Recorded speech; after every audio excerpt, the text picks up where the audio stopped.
हमारे यहाँ काफ़ी ये सिलसिला चलता रहता है कि जी ये कॉटन का एरिया है, ये वीट का एरिया है, ये चावल और गंदम का एरिया है। और गवर्नमेंट ने भी कोई जोनिंग बनाई हुई है जी कि इस ये कॉटन जोन है, इसमें शुगर केन नहीं लग सकता।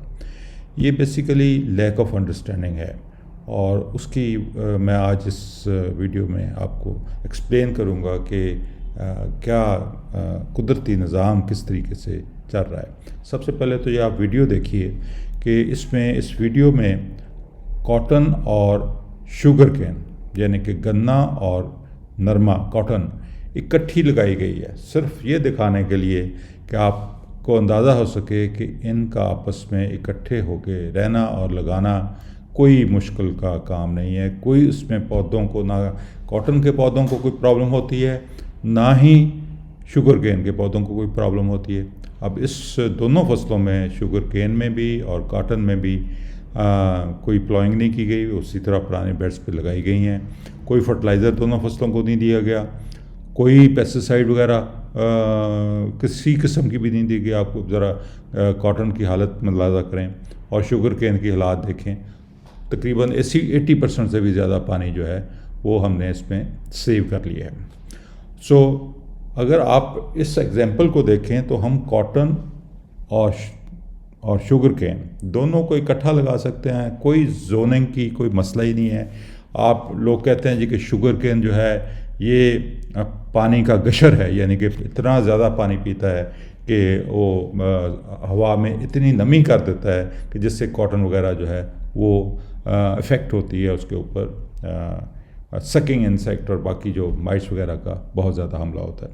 ये सिस्टम की ख़राबी की वजह से है, यानी कि जो कन्वेंशनल सिस्टम है ये प्रॉब्लम उसमें है। जब हम पिकनिक पे आते हैं तो फिर ये प्रॉब्लम बिल्कुल कोई नहीं रहती। अब कन्वेंशनल थिंकिंग में तो मैं जिस तरह अर्ज़ कर चुका हूँ कि ये किया गया है बेसिकली उसकी रीज़न ये थी कि हमारा तरीक़ा काश्तकारी जो है वो गलत है, और गलत तरीके काश्तकारी की वजह से सारे मसाइल पैदा हो रहे हैं। अब इसको मैं आपको एक्सप्लेन करने की कोशिश करता हूँ कि क्या इशू क्या है। अब कुदरत ने जो डिज़ाइन किया हुआ है पौधों का, वो ये नहीं है कि ये कॉटन का एरिया है, ये आपका वीट का एरिया है, ये किसका एरिया है। ये तो ओवरलैप कर रहे हैं एरियाज, यानी कि एक लंबे इलाके में इसकी मसलन आम है तो वो रावलपिंडी में भी हो रहा आम, उसमें कोई प्रॉब्लम नहीं है, फ्रूट भी फर्स्ट क्लास लगता है, और आपका रहीम यार खां में भी लगता है, कोई इशू नहीं है। सो इसी तरीके से आप आड़ू की फसलें देखें या आड़ू के जो भी है सारी फसलें पहाड़ों में भी हो रही हैं और हमारे मैदानी इलाकों में भी हो रही हैं। So basically plants are program to take up the necessary mineral water solution through transpiration, यानी कि पौधे को डिज़ाइन किया गया है कि पत्तों से जो पानी उड़े उसके ज़रिए वो अपने ऊपर जो उसको ज़मीन से जो मिनरल्स चाहिए वो ऊपर लेके जाए और उसको इस्तेमाल करे। या फिर पानी को इस्तेमाल किया जाता है ट्रांसपायरेशन को अपनी टेम्परेचर मैनेजमेंट के लिए कि आप जो है ज़्यादा गर्मी हो तो पत्तों से जिस तरह हमें पसीना आता है तो वो वेपरेशन ज़्यादा होती है, क्योंकि जब भी कोई लिक्विड किसी गैस में तब्दील होता है तो वहाँ पर ठंड पैदा होती है। ये हमारे एयर कंडीशनर के सारी सिलसिले इसी थ्योरी के ऊपर या इसी सिस्टम के ऊपर चलते हैं। तो इसी तरीके से पत्ता जो है अपनी वाइब्रेशन इंक्रीज़ कर देता है, जिससे उसको कूल डाउन इफेक्ट आता है, ठंड हो जाती है। अब कुछ प्लांट्स जो हैं कोल्डर कंट्रीज़, यानी कि ऐसी जगह पे बनाए गए हैं जहाँ पे साल में 15 दिन 10 दिन कोहरा पड़ता है, कक्कर पड़ता है। अब वो वहाँ पे भी सर्वाइव कर जाते हैं। यहाँ पे भी हमारे बेशुमार पौधे हैं जो कक्कर पड़ता है, 4 5 10 20 फ्रॉस्ट नाइट्स आती हैं तो उसमें भी सर्वाइव कर जाता है। उसमें आपकी गंदम है और बहुत सारे पौधे हैं। सो ये क्या होता है, ये पौधे कैसे बच जाते हैं फ्रॉस्ट से? प्रॉब्लम ये होती है कि जब फ्रीजिंग पॉइंट आता है या पानी वह चीज़ है जो जमने की करीब जब आती है तो फैलना शुरू कर देती है। कोई और दुनिया का आंसर ठंड से फैलता नहीं है सिवाय पानी के, बाकी सारी चीज़ें जो है ठंड से सुकड़ती हैं। अब ये फैलने से इसके आर्टरीज ब्रेक होती हैं, उसकी वजह से प्रॉब्लम आती है। उसका इलाज क्या है कि अल्लाह ताला ने उन पौधों में जो सर्दियों को विथस्टैंड कर सकें उनमें एंटी फ्रीज कर दिया। जिस तरह हम कार के रेडिएटर में एंटी फ्रीज डाल देते हैं अगर पहाड़ों में जाना हो, ठंड में जाना हो, ताकि रेडिएटर में पानी जमे ना और रेडिएटर को फाड़ ना दे। तो ये एंटी फ्रीज जो है वो पानी को जमने से रोकता है। ये कुदरती तौर पे पौधों में, उन पौधों में पैदा होता है जो ठंड बर्दाश्त कर लेते हैं।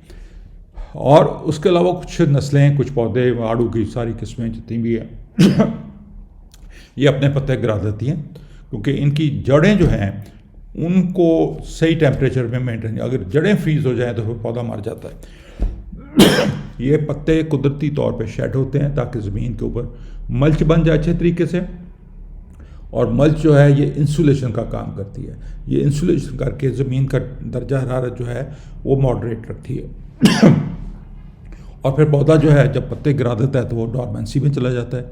सो ये एक कुदरती निज़ाम है। अब प्लांट्स विदाउट सच प्रोविजंस सफ़र इन लो टेम्परेचर। अगर ऐसा कोई पौधे जिनमें ऑटोमेटिकली एंटी फ्रीज नहीं बनता कुदरती तौर पे, वो फिर ज़ाया हो जाते हैं, ख़राब हो जाते हैं। This is why we develop controlled environment facilities like tunnels and greenhouse. इसी वजह से ये टनल्स हम लगाते हैं या ग्रीन हाउस बनाते हैं या फिर एंटी फ्रीज लिक्विड यानी कि एथेनॉल वगैरह का इस्तेमाल करते हैं।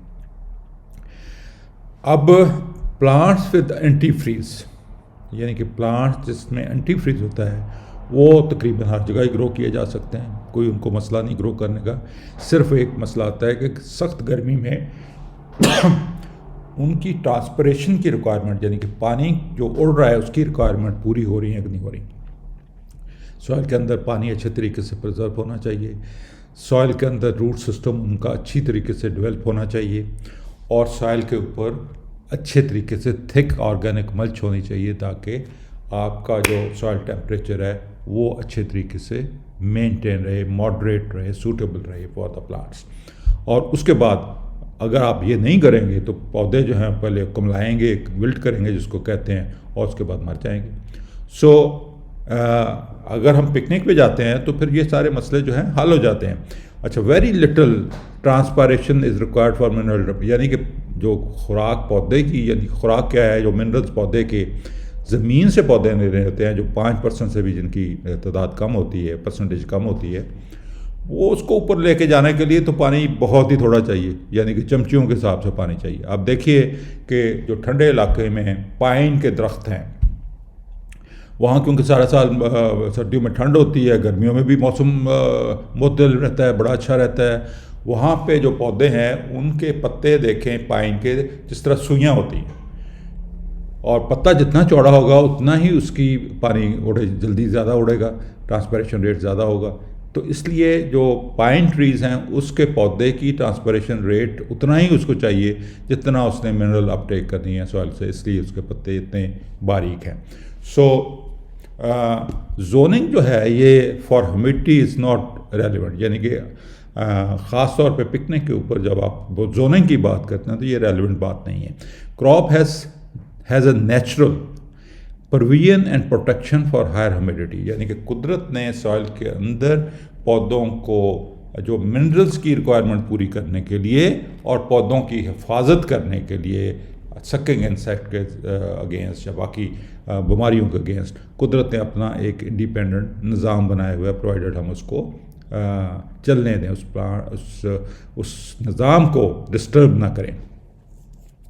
इसलिए आप शुगर केन और कॉटन कोई भी फसल आपस में ग्रो कर सकते हैं। कुदरत में तो हर तरह के पौधे जो हैं इकट्ठे उगे हुए हैं, क्योंकि वजह यह है कि सॉइल के अंदर पानी जो है वो एक स्टोरेज की तौर पे पड़ा हुआ है, जिस पौधे को जितना चाहिए अपने पत्तों के हिसाब से, अपनी ट्रांसपरेशन रिक्वायरमेंट से, अपनी प्रोडक्शन के हिसाब से उतना वो ले लेता है। बाकी यानी कि ये तो पौधे नहीं, मसलन एक जग आपका टेबल पे पड़ा हुआ है पानी का, फिर 4 बंदे बैठे हुए हैं, जिसको पानी की जितनी ज़रूरत है वो उतना पी लेता है, कोई 1 गिलास पीता है, कोई 4 गिलास पी लेता है। सो इसी तरीके से पौधे जो हैं, आप समझें कि ज़मीन के अंदर जो पानी महफूज होता है पिकनिक पे ख़ास तौर पे, वो एक आपका स्टोरेज है। स्टोरेज से जितना भी जिस पौधे को जितनी पानी की ज़रूरत है वो ले लेगा। अब उसमें कोई तमीज़ नहीं है, आप चावल, कॉटन, शुगर केन, कोई भी फसल जो है वो आप इकट्ठी लगा सकते हैं। किसी फसल, पानी तो उतना ही पौधे ने देना है जितना ऊपर से उड़ रहा है, और वही पानी जो है काबिल इस्तेमाल है। बाकी जितना पानी ज़मीन से सीधा हवा में उड़ जाता है वो सारा नुकसान करके जाता है। हमारा पानी भी ज़ाया होता है, ज़मीन में कलराठापन भी पैदा करता है, और इसलिए सारे मसाइल हैं। So crop in natural habitat, यानी कि कुदरती निज़ाम के अंदर जो फसलें हैं वो बहुत ही अच्छा परफॉर्म करती हैं, उसमें कोई प्रॉब्लम नहीं है। और पिकनिक यही निज़ाम पौधों को प्रोवाइड करता है जिसमें किसी किस्म की कोई इशू आपको आता नहीं है, ना आ सकता है, प्रोवाइडेड आप पूरे पिकनिक के जो असूल हैं उनको फॉलो करें। अब पिकनिक क्या है? पिकनिक मेंटेन मॉइस्चर, ज़मीन के अंदर नमी मेंटेन करता है। अगर पानी आपने, कई ऐसे हमारे दोस्त हैं जिन्होंने साल से पानी नहीं लगाया, उसकी वजह है कि पानी, बारिश इतनी होती है, वही हमारी फसलों की ज़रूरियात से बहुत ही ज़्यादा है। अगर उस बारिश के पानी को हम ज़मीन में स्टोर कर लें और फिर उसको मल्च की वजह से उड़ने ना दें, तो पानी की ज़रूरत ही नहीं है। पानी स्टोर हो गया आपका बरसात में ज़मीन के अंदर, आप सारा साल पौधे जो हैं उसको आप उस पर ग्रो करते जाएं। अब प्रॉब्लम यही होती है कि हमारा हार्ड पैन होने की वजह से ज़मीन में पानी जज़ब नहीं होता, सारे का सारा पानी उड़ जाता है, इसलिए हमें इरीगेशन करनी पड़ती है।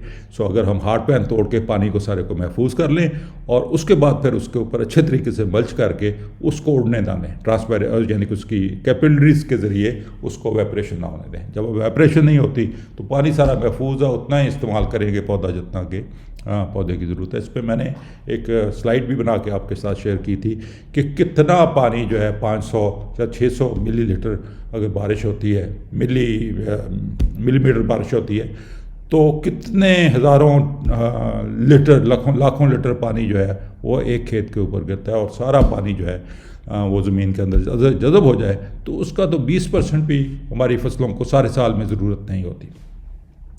तो पिकनिक जो है ये ऐसा माहौल पैदा करती है और ऐसी कंडीशंस पैदा करती है जिसमें पौधे बहुत ही अच्छे तरीके से ग्रो करते हैं। बहुत शुक्रिया।